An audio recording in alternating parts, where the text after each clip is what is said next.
So I was like, why Lies on the thumbnail? Yeah. Thumbnail lies?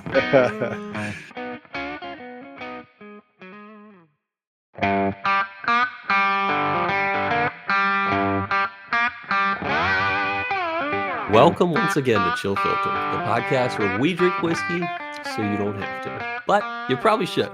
You probably are. Hey, that's why we like you. Another great episode, or at least I hope it'll be. You never know. We might have. I still think of the episode, I still think of this one episode we did. I think it was E.H. Taylor Cured Oak, which was with the first co-host, Adam. And it was so it was tense. It was tense in the room. And we don't get tense days anymore, which is good. So that was not a great episode then? Not a great episode. It was short and it didn't have a lot of it was probably episode 50. Not even. Yeah. It was probably episode 20 something. And it was tense. I do love the idea of the opposite. Rather than tune in today, it's a great episode. Yeah. We've got so could this one is a little skippable. This episode is not that great. So if you're here listening to the first couple minutes, feel free to just close it out and pick up next week. If you already hate it by now, So either way, you're still listening. So we love you. I think it will be a great episode, and we got a lot of fun things to talk about, including whiskey, and we got a lot of fun things to drink about, including whiskey. So before we get into anything though, let's talk about some business. Here's how you can support us this week. Continue to comment on YouTube videos. Those are awesome. Getting a lot lately. Comments. Yeah. And so keep that up. We got some fun ones from your drinking buddy. Got hit up by who else? There was one other person this week, but I forget. There have been a lot. Yeah, so it's dope. We love that stuff. We love responding and stuff. So I think maybe Marco and KC or AZ. Been a while since he called him Marco and KC. I know. He's KC in heart though. That's true. Deep. That's true. Yeah. So that's how you can support us this week. That's the business. Otherwise, I almost called you Robbie, and it's been a very long time since Robbie was co-host. Brian, how you doing? Man, time travel over here, man. Dude. We talked about Adam. We talked about Robbie. Yeah. And bringing back the good old days. And now you, sir, who I don't forget your name. No, I'm kidding. Yeah, right. Go ahead and introduce yourself. Tell us what your name is. Ooh, did that? I just slapped my USB cable. But I think we're still good. Yeah, no, you're good. It's not a fun. Things are good. It's a nice, dreary, cloudy day here. I think the high's only 60 something. Oh, nice. And it's a really nice overcast day. And I can see there's no sun coming in your window over there. It is very rainy outside right now. Oh, rainy. Yeah, it is. It was snowing yesterday. Wow. Did it stick at all? 2 days ago. I think it was 2 days ago. No. Yesterday. I mean, I guess it was yesterday. So I guess it started snowing Monday evening. We're recording on a Wednesday. And then yesterday it snowed, but it didn't really stick. And then it rained over it. And then it didn't freeze throughout the night. So it's all gone. It's just rain. Yeah. So it's kind of lame. But such is Virginia weather for you. It's very rare, or it's very rare in a place like Phoenix that you get a cloudy day. But it is not rare here. Yeah. Have you been to the ABC store lately? Yeah, I went twice today, actually. Yeah. Mm-hmm. What? I went to two separate ones today. I was curious if you'd gotten anything lately. No, I got a Penelope weeded bourbon. Oh yeah, that's right. It's like a 4-grain, but they call it weeded. Mm-hmm. And it was like a 6-year or something like that. I thought it was pretty good. Yeah. Brought it to a friend's house recently. Shared it a little bit. Nice. Yeah. But nothing otherwise. I'm hoping to get, I don't know. We both saw that thing with the Jack 14. I don't know if that's official yet. I really want a Jack 14. Yeah, it's not official yet. It's not. I guess by the time this comes out, what I heard from somebody who heard from somebody who heard from somebody is there will be some sort of distribution announcement maybe in another week or so. Okay, cool. So I don't expect to see it starting to be distributed to markets until maybe, I don't know, two-ish more weeks or something. Okay. So it sounds like it's still sitting around for now. So on a scale of 1 to E.H. Taylor Barrel Proof Rye, what does Jack 14 look like for you? I still am trying to understand why I cared so much about getting an E.H. Taylor Barrel Proof Rye. Because, dude, could you imagine if it were actually like the Buffalo? Yeah. I don't blame you. Yeah. Because like if it were E.H. Taylor Straight Rye times barrel proof times maybe a little older, yeah, it would Right. be incredible. But it wasn't. It Yeah. was like some Barton product. So Yeah. With on a scale of 1 to E.H. Taylor Barrel Proof Rye, with E.H. Taylor Barrel Proof Rye being like dialing it up to 11, mhm, which was ridiculous, and I'll never yeah. do anything like that ever No, again. it was good. Think about the connections you made through that time. It No, wasn't I all a didn't. loss. What? I frankly, it I made me can't believe you got it. realize that there's it's just too much. Sometimes it's just too much to have to put in effort and go to Yeah, I guess places so. and talk to people. And if And it's that okay a whiskey.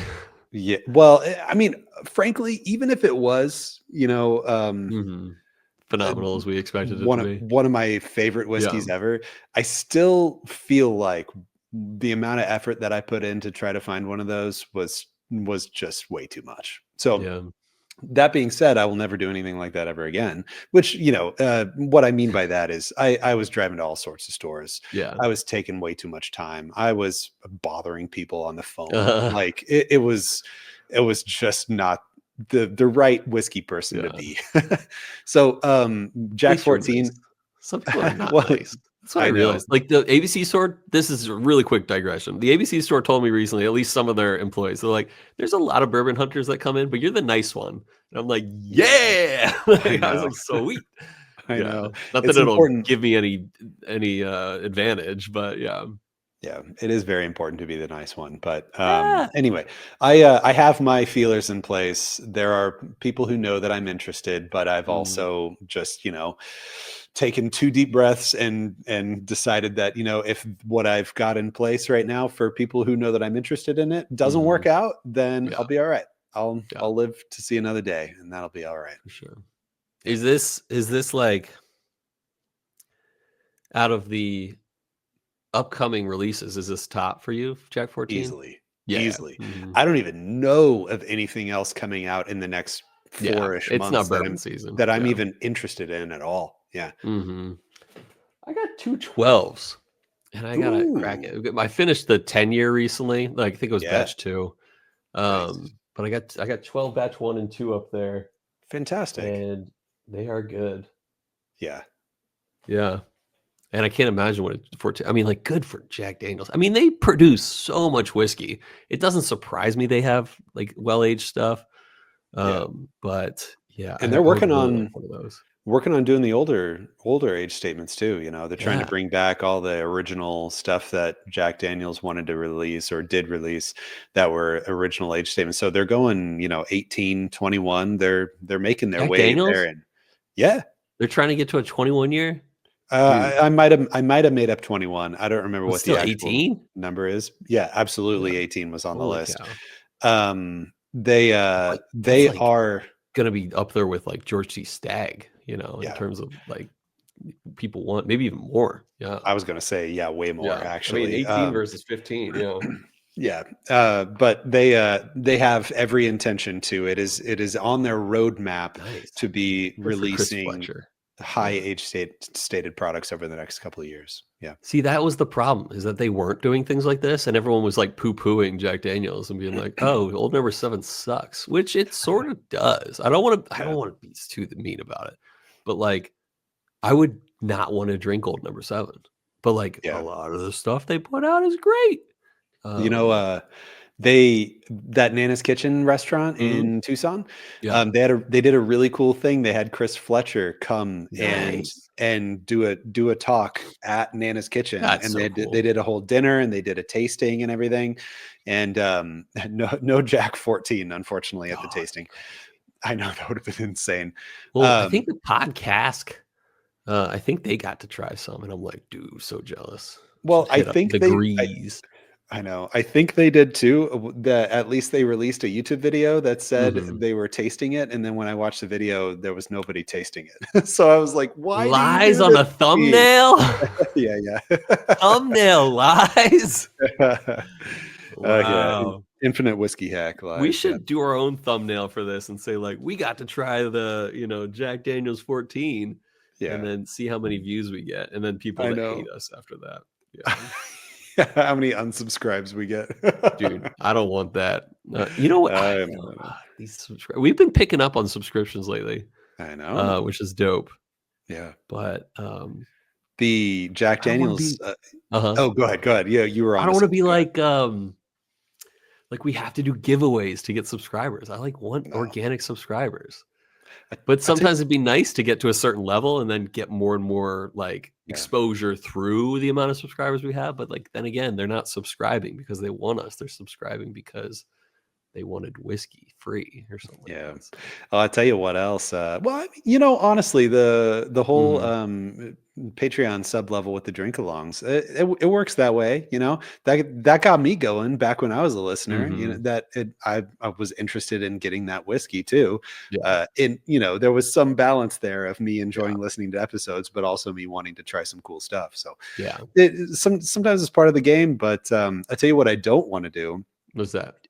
Is do so many barrel picks that we have to like be telling people like, dude, this is the best barrel. Yeah. If you, This is outdone myself once again. Yeah, I know, right?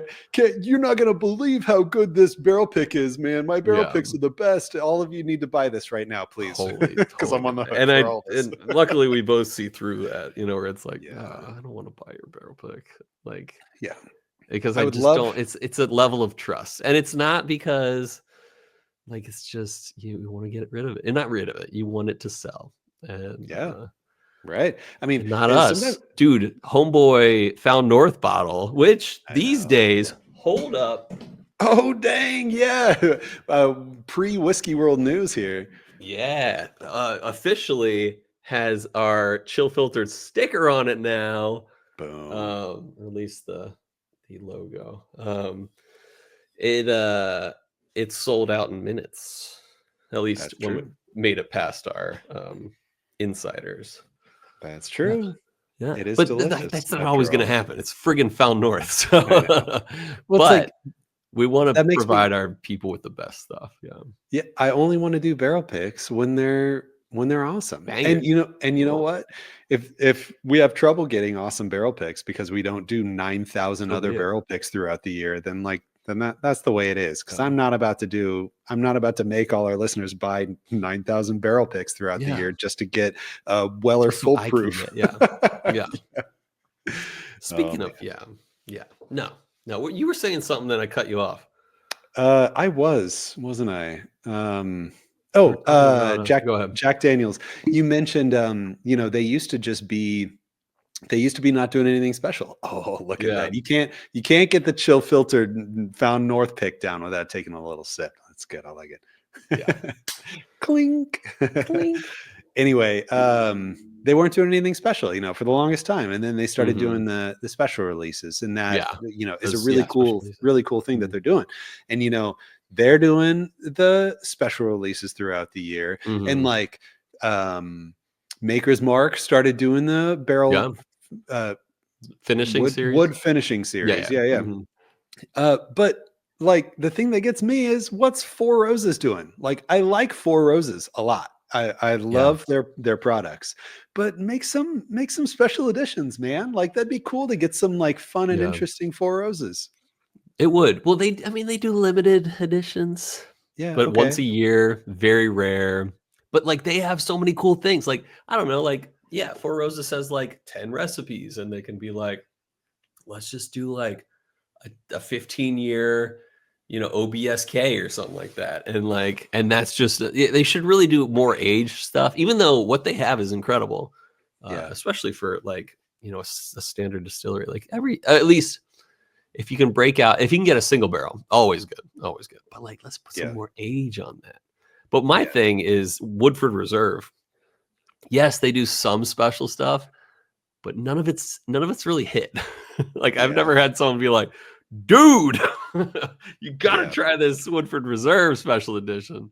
In fact, I've had some quite frankly terrible. They had a cherry wood finished or cherry wood stave John piece back in like years ago. This was like almost 10 years ago, probably.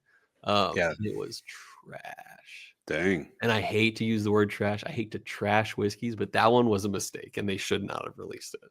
Yeah. But that was a long time ago. They've probably grown up a little bit since then.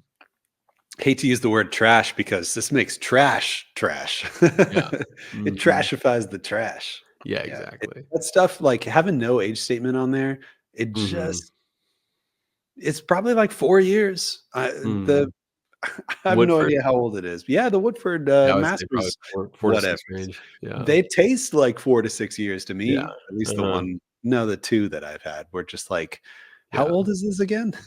I will say this: they were one of the first to do double oaked. Yeah, and double oaked is better than the standard. Don't get me wrong, but it's been a while since I've even had the double oaked. I gotta try that again. Yeah. Sagamore double oaked though.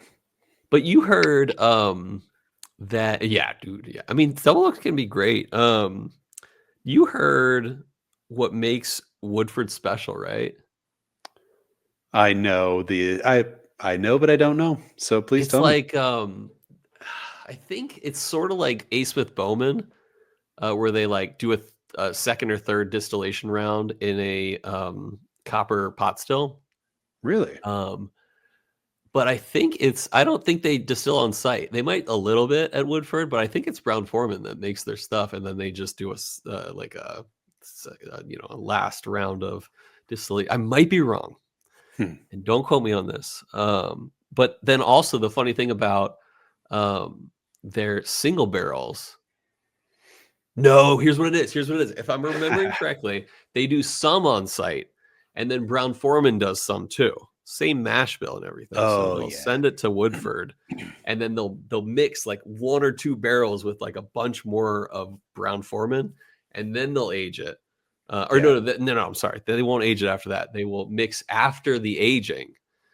And then, so they can't really do a single barrel because their product is huge blends of somewhat theirs, somewhat Brown-Forman's. That's what it is. They do some with their copper pot still on site. They do some from wood, or Brown-Forman comes in, and then they will blend after aging.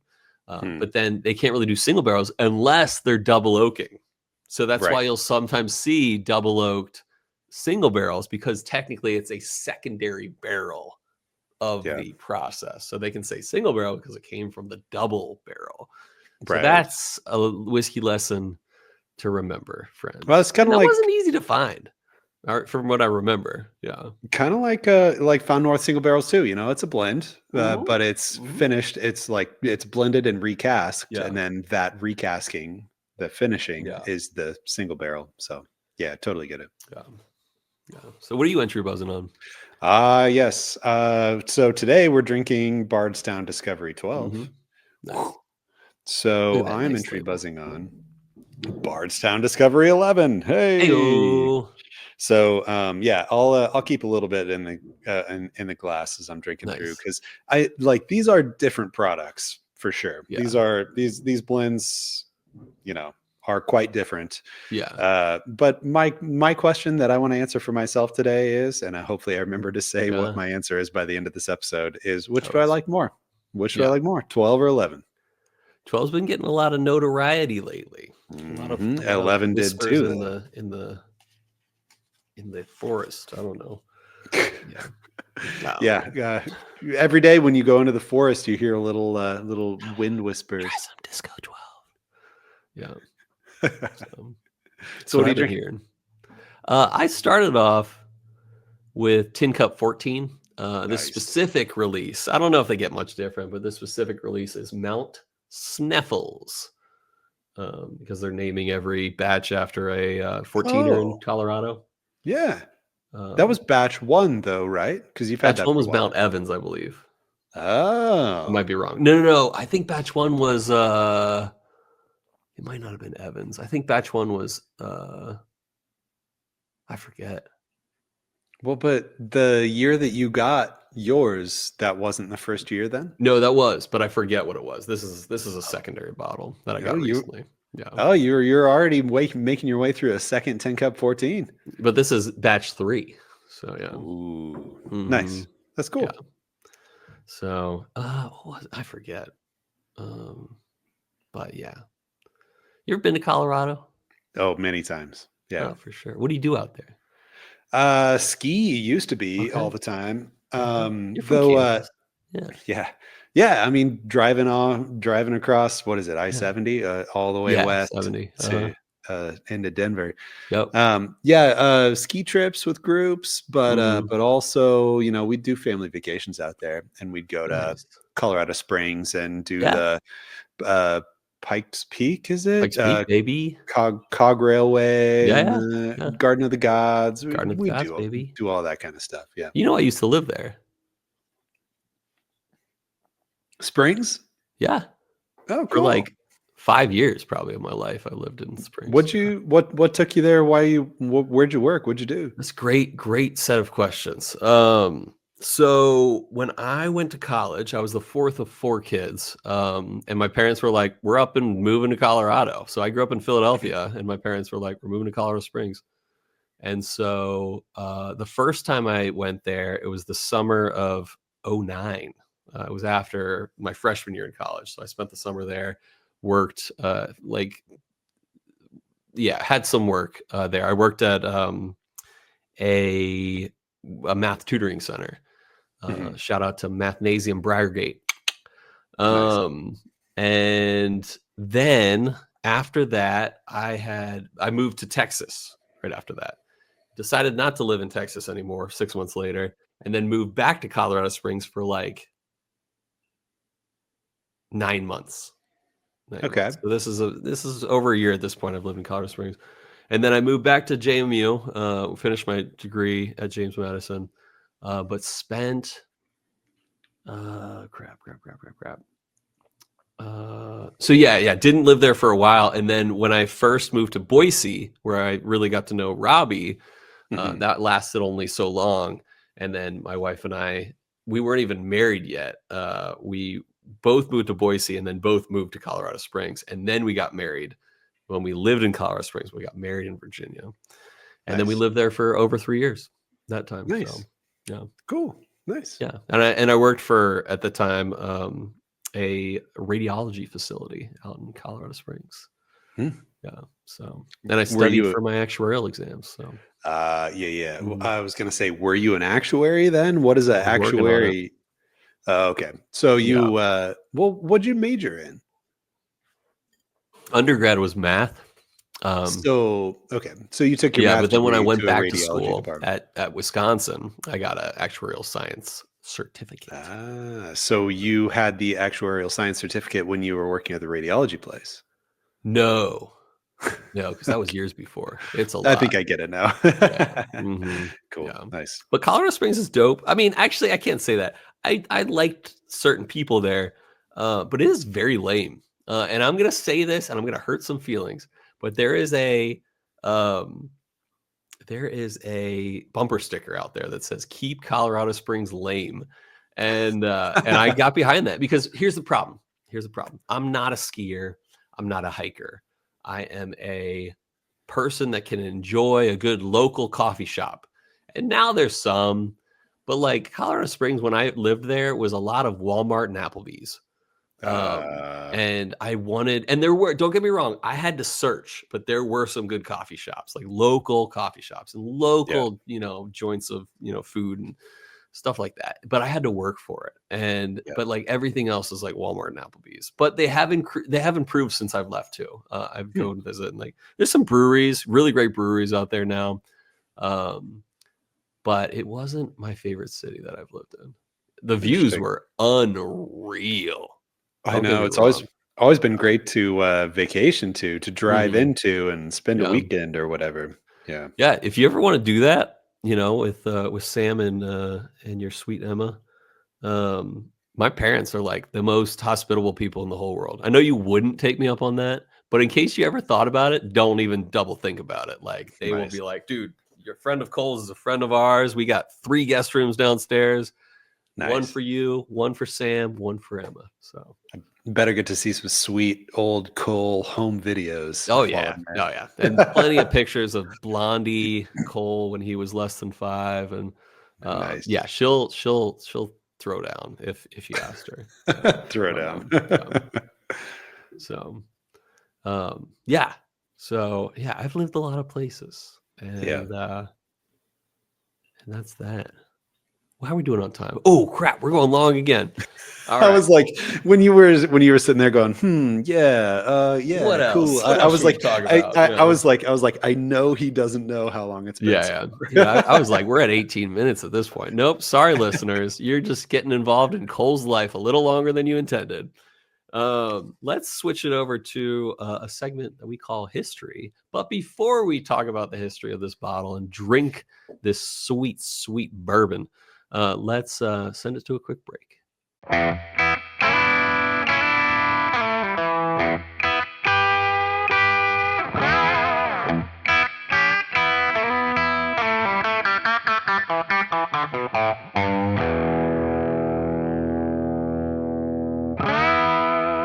We learned a lot. We had a lot of fun, but we're back and we're still having fun.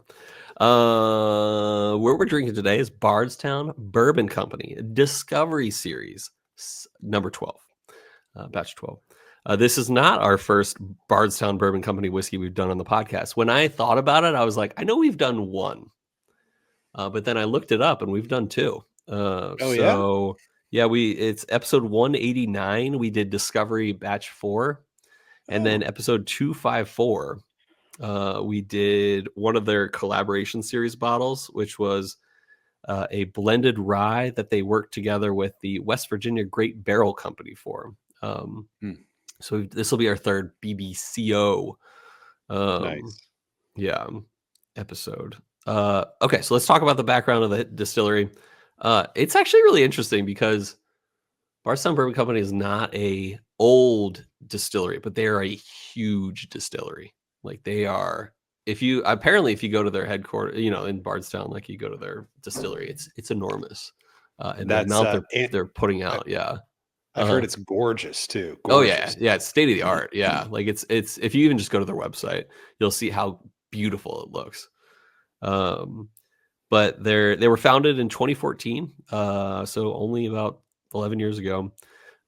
Is relatively new player, but has made a significant impact. And I'll explain why in a moment. But they're based in Bardstown, Kentucky, the heart of bourbon country. Their facility is one of the most modern and innovative distilleries in the state of Kentucky, which is saying something because Kentucky is like the center of bourbon. And so if they're one of the coolest in Kentucky and they're only 11 years old, it's saying something. The company was started by a few dudes, but one of the big, I don't know why I didn't write their names down, but I can figure it out in a moment. But one of the dudes that started it was a businessman named Peter Lofton. And Peter, he was probably the funding kind of dude because it took a lot of money to start up a huge distillery from nothing. It's just a huge investment. Like some of these distilleries that are starting are like, well, let me source for a while and build up some, money. And then like what they were trying to do is a little bit of that, but they also wanted to hit the ground friggin' running. And so Peter Laughlin was a businessman. He was like the businessman of Raleigh Triangle area, North Carolina. Like he was the guy you'd see on like Businessman Raleigh. He was like the dude, and he sadly passed in 2019. But he had a vision to be transparent, collaborative in the bourbon industry and really start something crazy at Bardstown Bourbon Company. And they started because they wanted to create it was created to bridge a gap between heritage and innovation. So they wanted to be able to say, it's kind of like they say heritage and innovation, but it's kind of like, Buffalo Trace says, it's like honor tradition, embrace change. It's like, we're doing some great stuff, but let's see how we can like innovate on some of this great stuff as well. Their focus on transparency. And what I mean by that is always giving as much detail of where they source from. They do a lot of contract distilling, which is impressive for a 11-year-old company. Yeah, for and sure. then blending sets them apart from your traditional distilleries. They wanted to provide an open, modern, and hospitality-driven bourbon experience, and I'll get into that a little more in a bit. But they're known for their traditional bourbon making techniques with modern innovation, trying to create unique expressions. And one of those, I guess I'll get to their core lineup, but these guys, only about 10 years into things, have been a contract distilling powerhouse. One of the largest contract distillers in the U.S., producing whiskey for various brands while still maintaining their own lineup, which is something to be said. You look at like MGP, and they're like, all right, these days we can keep up with our own lineup with the whiskeys that they produce, but also like for a while it was like, no, we're only contract distilling. So that's the cool thing about Bardstown Bourbon Company, is they're contract distilling quite a bit apparently. But they are also keeping up with what they're doing. They source and blend high-quality aged bourbons and rye with their own distillate, leading to a well-balanced and layered flavors is what they're going for.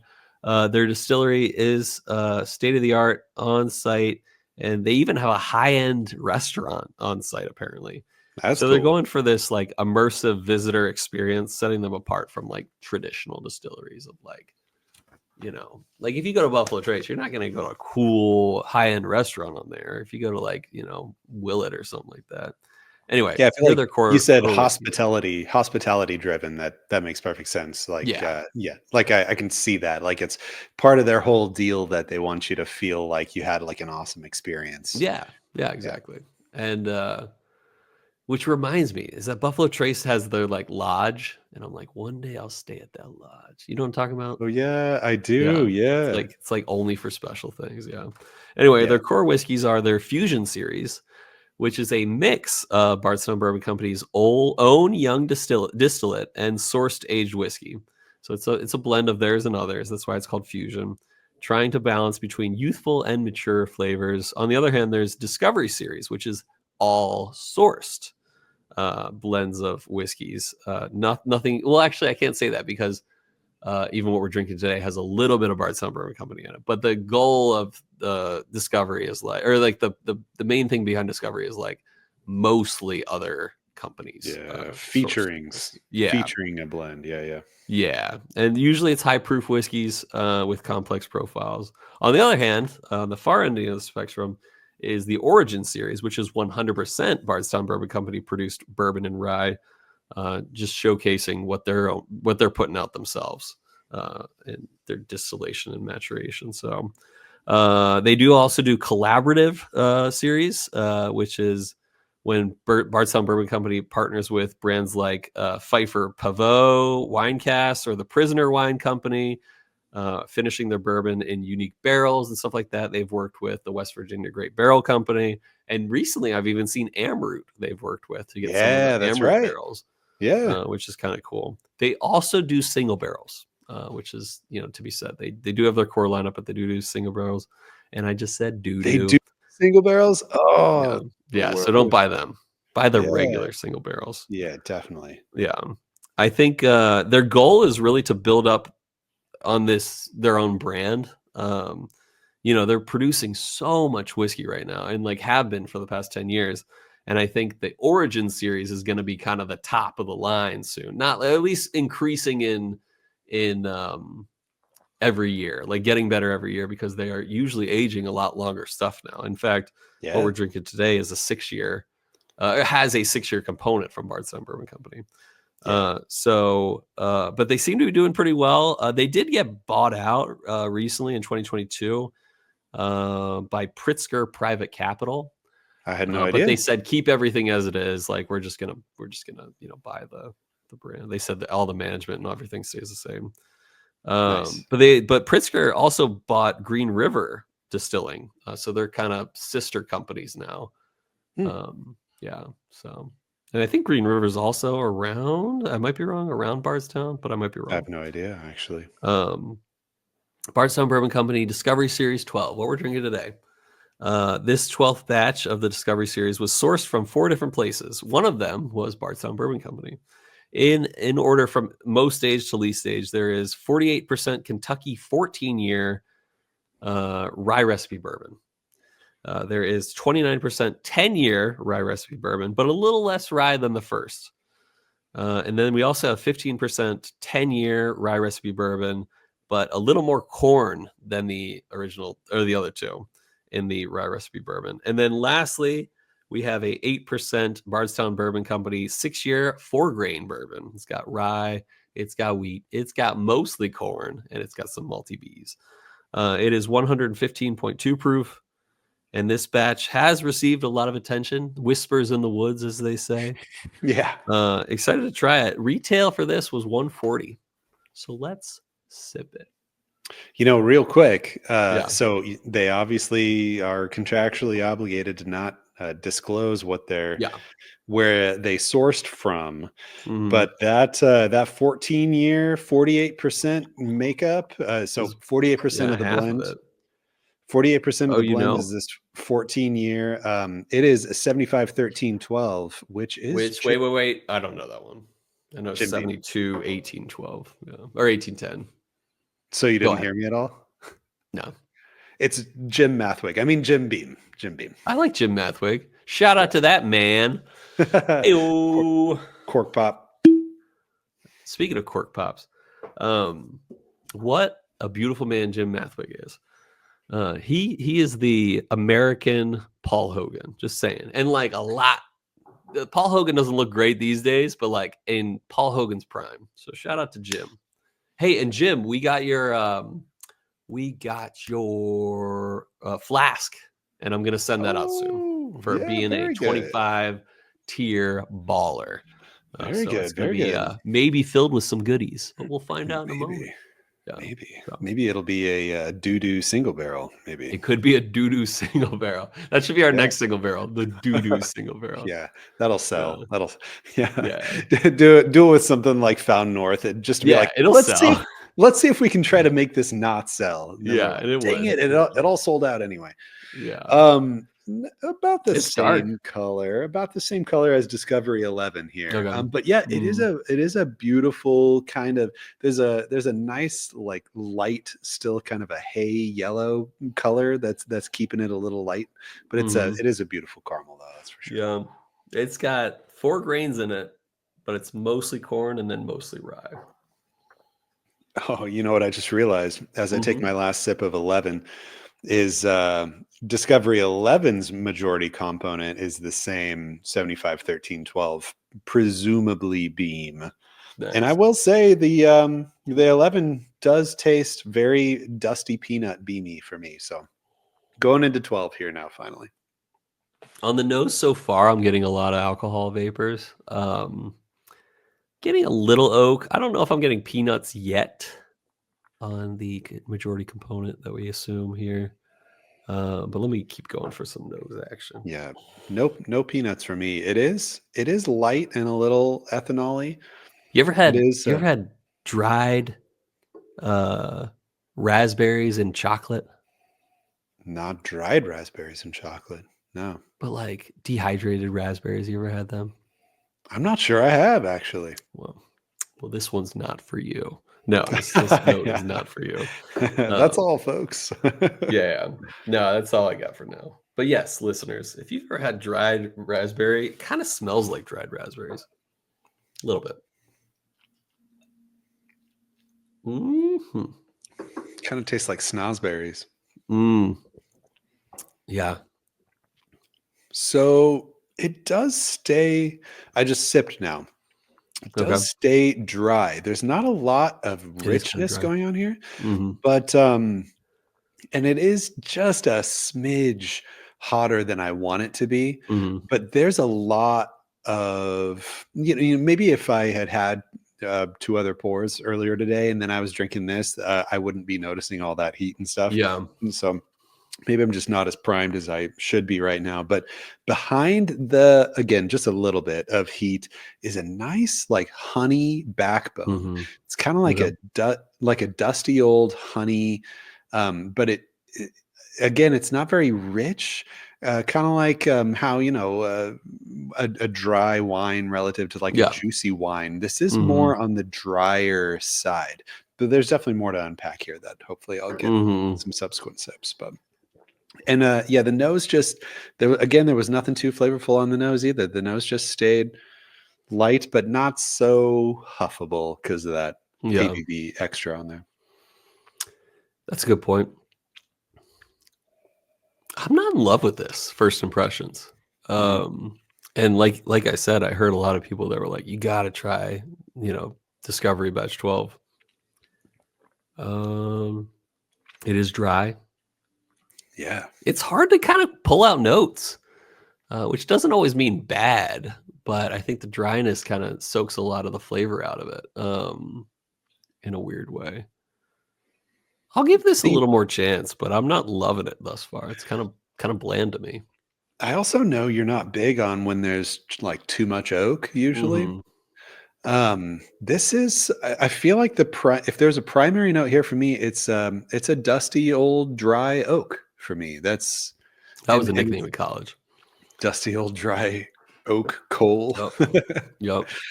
It's yeah, like I don't love it, but I like it. I think it's good. I'd sip this on any old evening and enjoy the pour, but I don't think that it would stand out in my mind of, like I feel like 3 weeks from now somebody's going to be like, "Hey, what do you think of Discovery 12 again?" And I'd be like, "Oh, I don't know, I can't remember." I got to think about that one. Yeah. Yeah. So far I'm not this reminds me a little bit of the feelings I got towards the Infinite, Little Book The Infinite, where it was like, yeah, it's bourbony, but it's not like anything beyond that. But maybe I'm a little sick. I do feel like I have my senses to me. Yeah. Yeah, it started up, but I'm mostly past it now. I slept through the night without any issues last night, which is a big sign that I'm mostly over it. Good. Yeah. Well, I thought I would have had COVID too, but I tested negative for it. So nice. Yeah. I do feel like I'm pretty aligned with you on this though. I just sipped 11 again, and I think overall I prefer 11. 11's got a little more brown sugar sweetness, and it's got a little more peanuts, a little more oily peanuts. It's got a little thicker mouthfeel. So I think 11 wins overall for me, but the separation between them is pretty small. Pretty small. But this you doing is a good water? lesson for all of us. Don't trust the hype. It's all right, but don't trust us either. Like, that's the thing. It's like, yeah, I mean, some people know when there's a banger. Like, I don't know, like the Found North single barrel pick we did. It's a banger. No, I'm kidding. But like sometimes we'll be like, dude, buy this right now. And some of our listeners have spoken up saying like, I appreciate you guys just being honest about this stuff, which we're down for. We want to be honest. We want to actually have a reputation of like, hey, this is worth getting. So like when it's like, but like, don't trust anyone. Trust yourself. Trust your own palate. Because like I'm sure the funny thing is like, even though people said 12 is like the Discovery 12 is amazing, maybe they did think that, and maybe they're right in their own mind, and maybe they very much enjoy it. But for some reason, I'm not loving this. But I just dropped a few drops to see if things change. Nice. 50-50 on when we're honest about something. We say we don't like something, it's kind of 50-50 on people being like, yeah, I appreciate your honesty, but also the other 50% are like, you guys are crazy. Like, which is so good. Yeah, we do get that sometimes, and that's fine. And like heck, like what Slugafist and Max were talking about the Infinite, and they're like, dude, give it another chance, and I probably will. But I was unimpressed the first time, but I'm willing to give it another shot for sure. But then again, yeah, find the whiskey you like. Get like guided by creators like us if you want. But this is subpar for me. Yeah, but I mean, ideally, people would know how their preferences align with ours. To know just how big of a grain, of salt to take with everything we say. Better with ice, or better with water. You did mention how much of a banger the chill filter single barrel was, and I'd just like to state that every single barrel pick we've ever done has been a banger. Yeah, because we make really good stuff, even though we don't make it. But we certified 100% bangers, goodies. Yeah. I do like it with water too, better. I agree. It is a little more sugary sweet with water, and I'm also getting a little like dried red fruit notes. There's a little bit of fruit in here to unpack. Not it's like kind of wild turkey level, but like this is good. I also Googled the second component's mash bill. Yeah, and Kentucky 10-year happens to align with Heaven Hill. Okay, makes sense. Like the EC Elijah Craig batch or stuff. And I did a little search for the third one and came up with nothing. Yeah, what was I can't find 79% corn or something like that. 78, 13, and then 9. I don't see anything on this list that has 9% malted barley. So that's interesting. 9, unless it's Buffalo Trace. No, but that's okay. So one thing I'll give Buffalo Trace is that still no one knows that mash bill. I know, and kinda good for them. Yeah, definitely. Although we know someone that does know. Do we?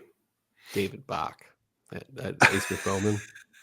And maybe next time we hang out with him, we'll like torture him. No, I'm kidding. We won't torture him.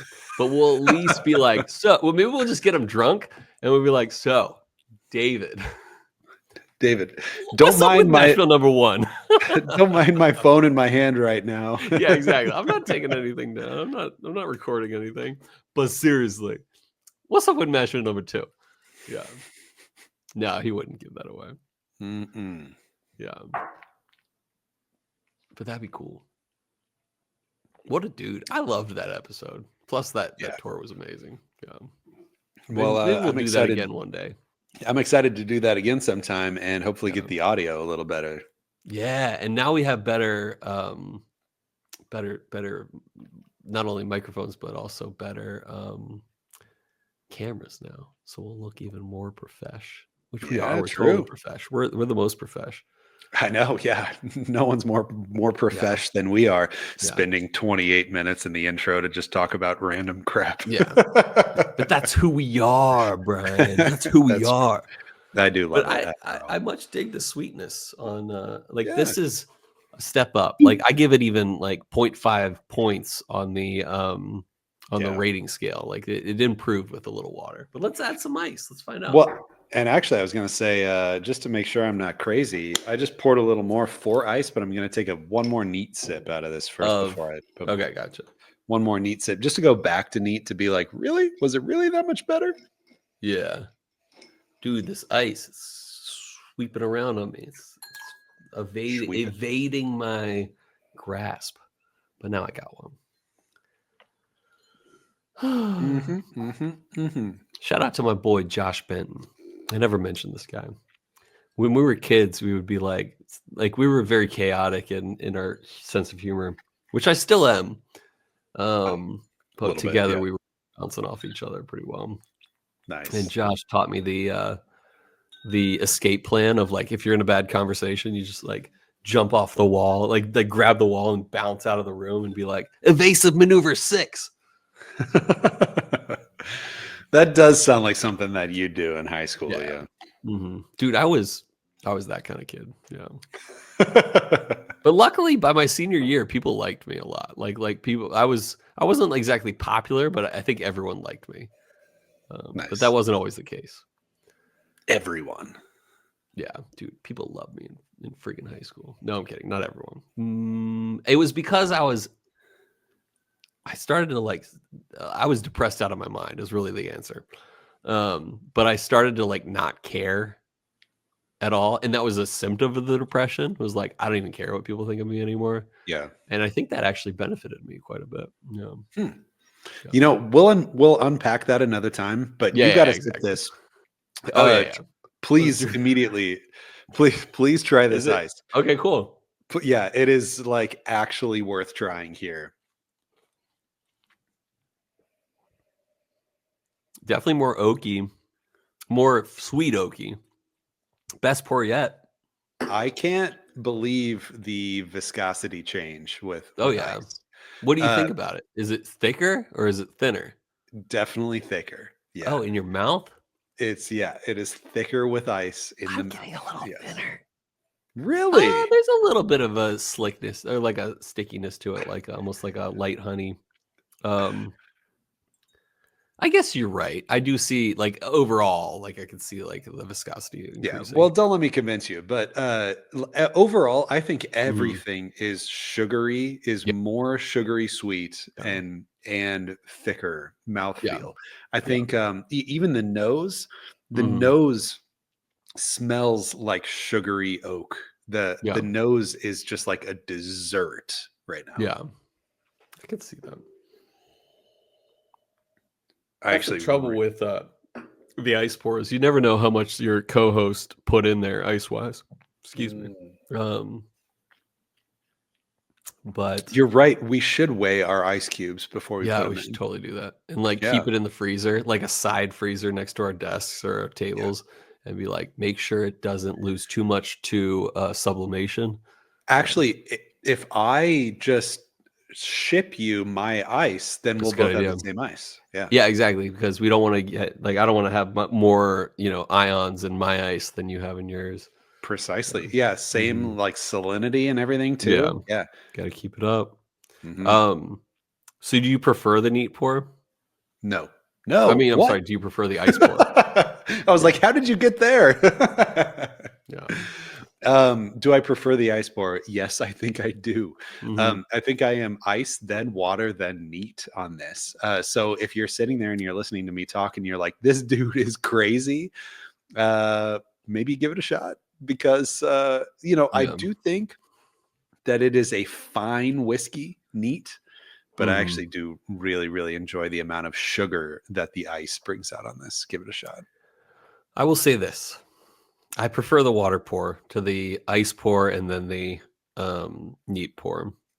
I still don't feel like there's any direction to this. This is bourbon. 101. Like this is just like bourbon. Nothing special. Like the sweetness is nice. I dig it, especially with the water pour. But there's no direction to it, which is weird because you're like, you age it in a barrel. You get what you get. I am let down by this one, and I have at least a numerical score for it, but it's not a good score for my scale. Let me look at the rating scale so I can give it a number. Where is my rating scale? Show notes. Okay, rating scale. Oh man, it sucks. Okay, I'll say mine real quick. Okay, score 7.9. For the numerical score. I think even with the ice pour, it would have been less if it were the neat pour. I think the water pour rather is it's nice, but I wish this had a direction. I wish this had more than just a few oaky notes and like slight red berries notes. It's barely anything. I give it a C-. I want to be nice. But I'm really glad I didn't buy this because 140 is steep for how much this is to me. So low score for me. I'm in the C territory as well here, but I'm mid C because I think that just like what you said, this is just bourbon. Like there's nothing stand out about this. No. This is flavorless gum. Nah, this isn't that bad. No, it's not that bad. Yeah, should blind this against Little Book Infinite. Yeah, that's true. Like more. Actually, dang, maybe I should just sip Little Book Infinite right now just to see. It reminds me of it because there's nothing special about it. It might elevate the Little Book Infinite score. Yeah, they're both blends. But the C score gets lost amongst other whiskeys in the cabinet. The pros and cons are even. Nice. I don't completely agree with the pros and cons being even, because I really have many cons with this as far as the whiskey goes. I don't think that this is bad in any way. There wasn't anything that was like, oof, I don't really like that. There was just nothing at all that I liked without putting water or ice in it. So it definitely doesn't have like more pros than cons or memorable features. So mid C. Okay, I dig that. Mid C, C minus. All right, now that we've given our ratings, I think it's time for Bryan to grab Little Book the Infinite and pour himself some. But we'll find out if it's better after this break before a Whiskey World News.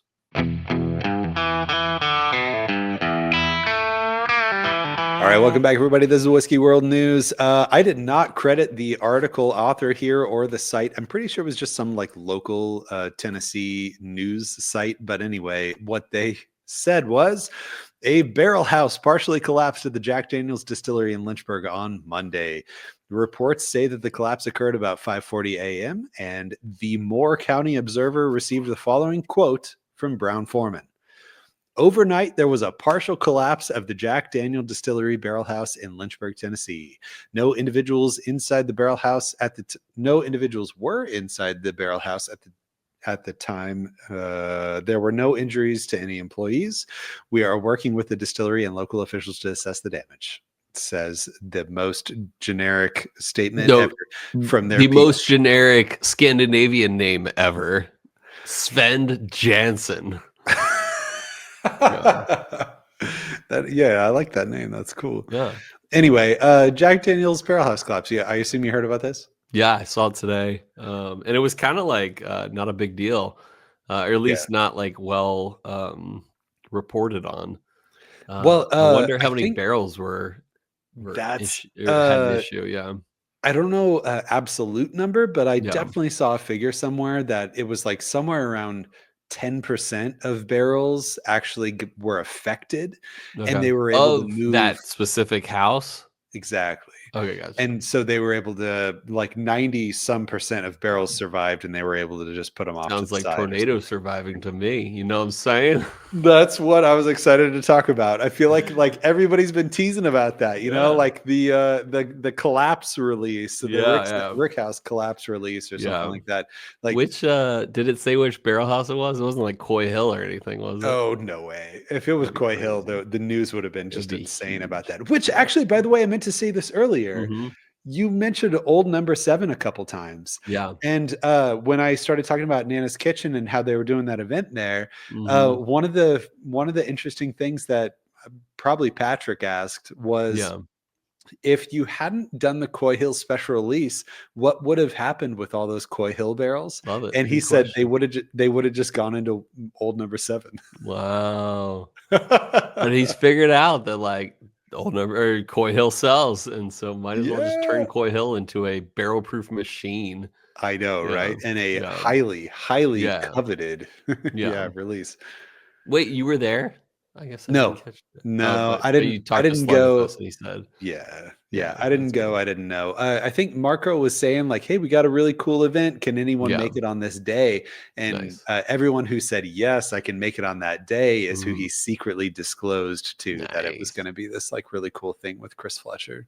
Yeah. Epic. I know. That's cool. I dig that. Yeah. Why not? Why not turn it into a special release? You know what I'm saying? I know, I mean, like, I can't imagine how good the Tornado Surviving or the Warehouse C releases would have been. Yeah. Right. Because they're like $3,000 on the secondary right now. Yeah. If not more. What do you think what do you think Tornado Surviving is, EHT? On secondary? Like 3,000 or 4,000? I'm digging in the back of my mind here, but I want to say it's like 2. Yeah. Oh, okay, cool. Dude, but like, I might spend 2 on that. No, I will not let you. Because you're my only outlet to buy things like that. Yeah. Yes, I refuse to be your front man on that. Okay, cool. But like, it's purely commemorative, you know. Like, there's nothing about it. Maybe the tornado made it good. Yeah. That tornado whipped in from out of state and like it brought in air from a surrounding neighbor state, and that air affected the barrel. Dude. And then now that barrel has like extra catastrophes improve the flavor of whiskey. I know, right? Yeah, that's exactly. I guess you got a point there. Yeah. I joked about this being the rapid descent release. We wanted to test how a rapid descent in altitude affected the whiskey here. So we targeted an ideal change in altitude, an acceleration of 9.8 meters per second. Dang. To see how that would affect the aging of the whiskey in the barrel. Gravity barrels, they'll call them. Yeah. Gravity barrel. Actually, that sounds really cool.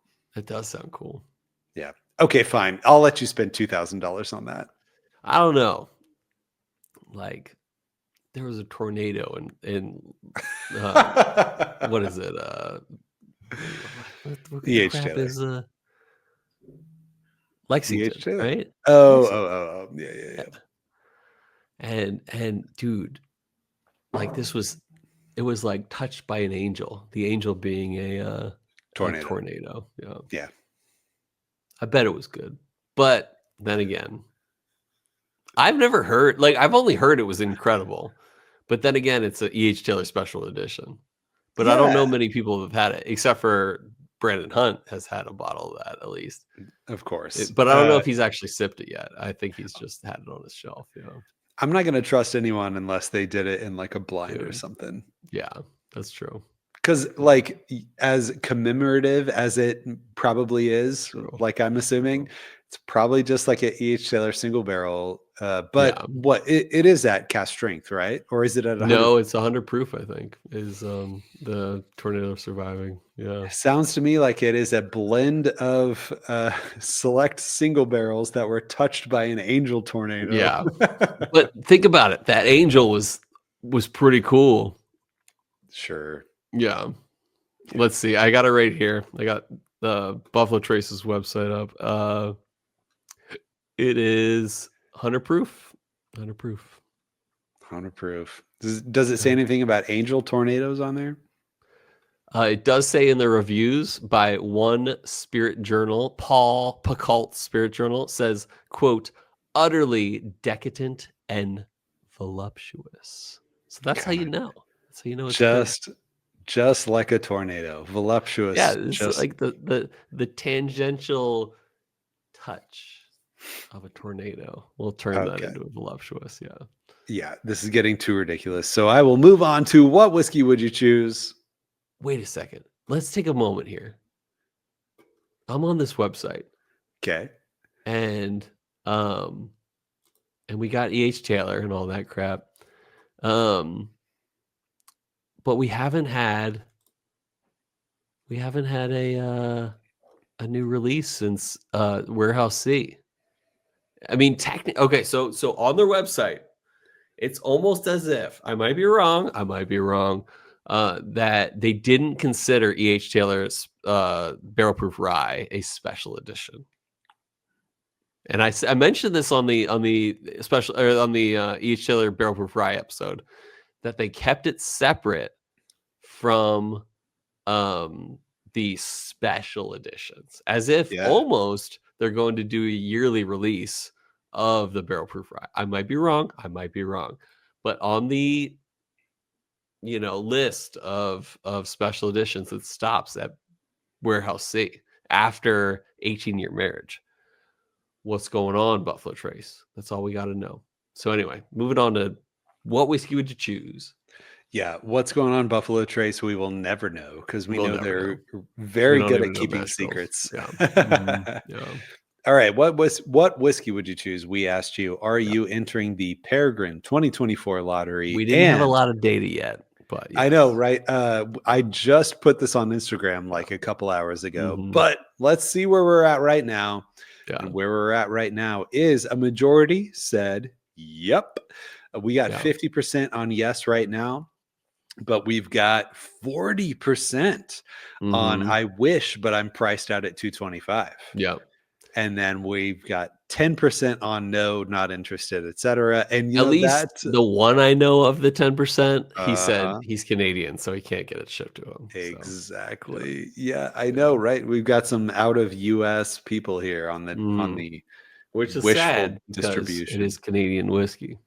I know. Yeah. Is that what irony is? Should I ask? That is irony. Should I ask the isn't this ironic lady? Who's that again? Alanis Morissette, you mean? Yeah, she knows what irony is, right? Yeah. It's 10,000 spoons when all you need is a knife. Yeah, it's like rain on your wedding day. That's just straight up irony. It's like meeting the man of your dreams and his beautiful wife. It's like being afraid to fly. I don't know. But either way, it's ironic, isn't it? Don't you think? Don't you think? Yeah. Okay. Moving right along here to the question we're asking you this week that has nothing to do with irony, and it is: what is your favorite 100 proof whiskey? I love it. Most people know this. It's my favorite whiskey of all time, and I'm on the website now. Why not click on it? E.H. Taylor Seasoned Wood. I did 100 proof. Yeah, I should have known that was 100 proof, but like I didn't know that was 100 proof. Yeah. I mean, most E.H. Taylor special editions are 100 proof. That's true. So, that's true. So for me, best 100 proof whiskey. So I was in the fortunate circumstance to, let's say, win a little lottery kind of thing, where I was able to try a sample of the 10th release of Parker's Heritage, which was a 24-year bourbon at 100 proof. Love that. Love to hear it. And just from the moment it touched my tongue, I was like, this is the best whiskey I've ever had. I'm going to have to compare that. Yeah. So I immediately after sipping, I was like, I remember that. My mind was so blown that I poured a little bit of this guy right here. 23-year Pappy? 20-year Pappy. Okay. Yeah. To drink, let's just have something else that's supposed to be one of the most coveted whiskeys of all time. Did it beat its tush? 20-year Pappy did not hold a candle to the 24-year Parker's Heritage. It was. What year was that released? 2016. 2016 was a good year, man. You know why? Because E.H. Taylor Seasoned Wood came out in 2016. Really? No. Dang. Okay. Well, so 24-year Parker's Heritage is on my radar now. Nice. Dude, how much do you think it runs for on the second year? I happen to know because I did. Bring it on. Hella research. Apparently there was researched. Really? We don't say hell? No, we can say hell. Yeah. Go on. Whew. Okay, good. All right. Good to know. We're explicit. We can handle it. Okay, good. My soul will end up in a good place. Okay. Right. So there was a definitely won't end up in Hecka. That's for sure. Yeah, I know. God, I would hate to end up in Hecka. Yeah, for sure. Yeah. There was a spring release and a fall release, apparently. Interesting. Of the which one did you try? Parker's Heritage. I had the fall, so I gotta make sure that whatever I get ends up being a fall. But your question was, how much does it run? And the answer to that is like 850 to 950.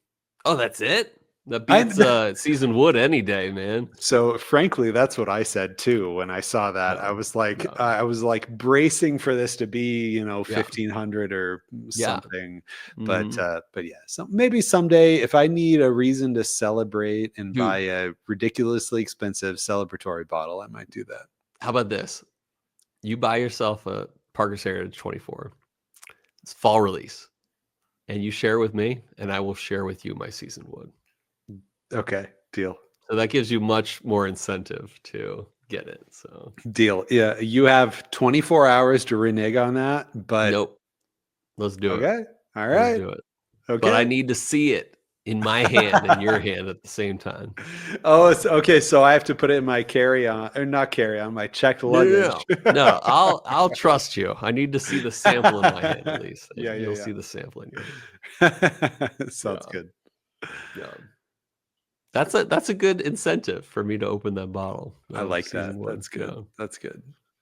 Dude, that season wood is prime. And that, dude, could you imagine your favorite whiskey of all time versus my favorite whiskey of all time? That'd be a whole episode in itself. I know, right? Yeah, we'll just throw that on What Whiskey Would You Choose? That's totally relatable, right? Yeah. Totally. All right, so, next week. 2 hundo provers for the win. Yeah. Next week, what are we drinking? Good cue. Let's drink something that's actually good. So, okay, I'm between what we put up last week was the Russell's Reserve single rickhouse Camp Nelson B. But we also have still this 2023 William LaRue that we haven't drank. It's not the 2021, but it's 2023 William LaRue. Okay. Unless you want to throw in a third. So I can't believe that we haven't done the Maker's Mark Cellar Age. No, I think we did. Didn't we? Didn't we? That got downvoted you're talking about after 2024? That's what I meant to say. Yeah. But that week after week after week, it was like people aren't interested in this. People aren't interested in this. Let me see. So no, we did 2024. That was episode 333. Yeah, we've done it. 333? Yeah. So that was like 10, 13 episodes ago. Okay. Then never mind. Forget everything I just said. Yeah, we've done it. It was November 18th, 2024. We did that. All right. This will be good because we'll see if people are interested in more BTAC. Yeah. Or like well-aged release. Special edition Russell's Reserve. Yeah. We don't know the age though, technically. That's true. We could be a 1 year. It's a bourbon. Come on. Yeah. Oh, that's true. Well, no. Bourbon doesn't need to be aged more than aged. No, that's straight bourbon. Oh, God. So many requirements. I made that mistake once. Yeah. I made a stupid mistake the other day. I, had a glass or two to drink, and we were talking about bourbon requirements, and I was like, no, it just has to be new charred oak, right? And they were like, no, it has to be new charred American oak, and I was like, no, it doesn't. It doesn't. It doesn't kidding. need to be American oak. It needs to be charred oak containers. You were right. Ask Marco and AZ. He knows this one. Yeah. It needs to be charred oak containers. And from recollection, when I had a tour guide by the name of Freddie friggin' Johnson at Buffalo Trace, he actually asked that question to our tour and said, that's right, tour, not tour. He said, does it need to be American oak? And it's like, apparently in the legal terms, it does not need to be American oak. It just needs to be new charred oak containers. So a distillery could distill something with 51% corn and put it in a French oak barrel for charred French oak barrel. A charred French oak barrel for X years too. As long as it wasn't used before. Yeah. And then you could age it for 2 seconds and it would be a bourbon. Oh, that's right. Yeah. Oh, God, I forgot about that. Yeah, there have been people who ran it down wood. Yeah, like trickle. It was the PBR whiskey where they aged it by trickling it down a funnel of oak. Yeah.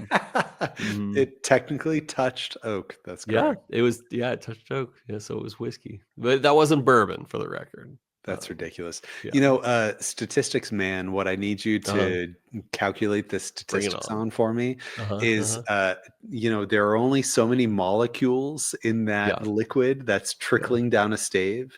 So dependent on the elevation of the stave and dependent on the length of the stave, there's a statistical likelihood that particulates in the whiskey never touch the stave. So that's your homework for next week. Theoretically, certain particulates or certain portions of the liquid in a barrel may never actually touch the tangential edge of the stave of any barrel. So what should we drink next week? What should we drink? Something that's actually good is very important here. Okay, so we talked about William LaRue 2023 versus single rickhouse, right? Right. Yes. Okay, cool. Let's do it. I like that because it, as I was saying earlier, people's willingness to hear about more BTAC or people's willingness to hear about something new and interesting. So please vote without my description of that influencing you at all. Yeah, just vote. Vote with your heart, people.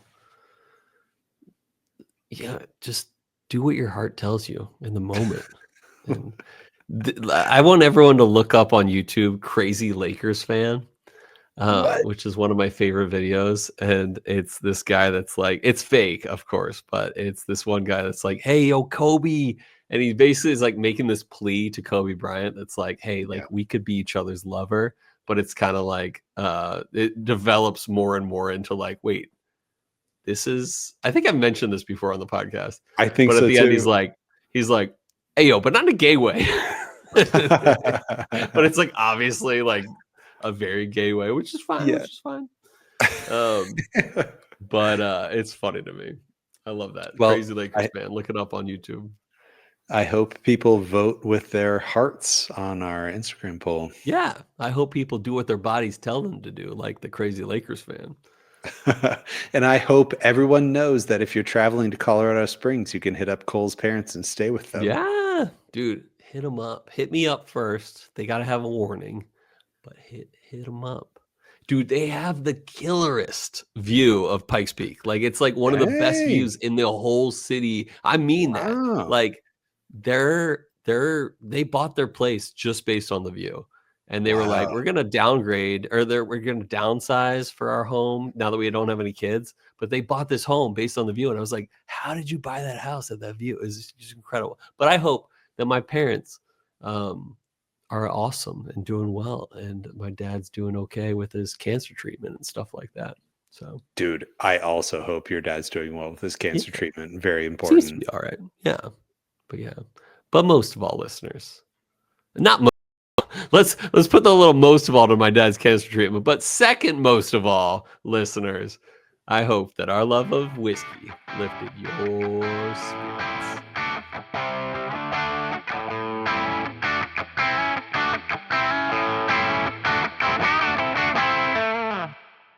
Like, there's nothing about it. Maybe the tornado made it good. Yeah.